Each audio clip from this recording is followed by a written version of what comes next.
Bonjour et bienvenue dans cette vidéo, nous allons parler de la courbe d'étalonnage. Alors c'est quoi une courbe d'étalonnage? C'est une courbe de référence qui va pouvoir nous permettre de retrouver une quantité inconnue dans une solution.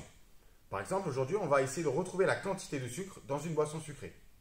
Donc, pour retrouver la quantité de sucre dans notre boisson sucrée, il va d'abord falloir faire notre courbe de référence, notre fameuse courbe d'étalonnage. Alors pour cela, il va falloir créer différentes concentrations, différentes solutions à des concentrations en sucre de différentes valeurs. On va commencer par une solution sans sucre, pure eau distillée, donc 0 g par litre. Ensuite, dans un deuxième temps, vous allez fabriquer une solution à 5 g par litre, puis 10 g par litre, jusqu'à 15 g par litre. À chaque fois, pour chacune des solutions que vous allez fabriquer, vous allez les peser.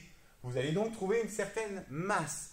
Plus il va y avoir une concentration en sucre élevée, plus la masse volumique de votre solution, elle va être importante. Donc vous allez trouver ici, quand il n'y a pas de sucre, de l'eau distillée, vous allez trouver ici 100 grammes, si vous avez pris 100 millilitres. Pour 5, vous allez trouver une valeur un peu plus élevée.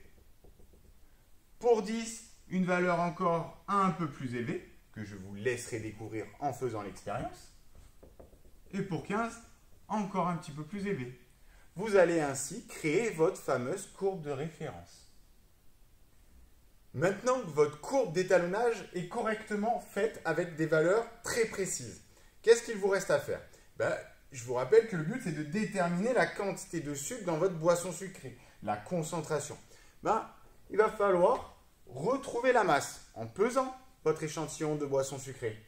Je ne sais pas, peut-être que vous allez trouver une masse par ici.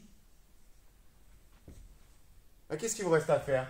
À retrouver graphiquement à quelle valeur de concentration ça correspond. Ici, dans mon exemple totalement au hasard, j'aurais trouvé 10 g par litre. Voilà, c'est aussi simple que ça. J'espère que vous aurez un peu mieux compris ce qu'était une courbe d'étalonnage. Merci d'avoir regardé la vidéo.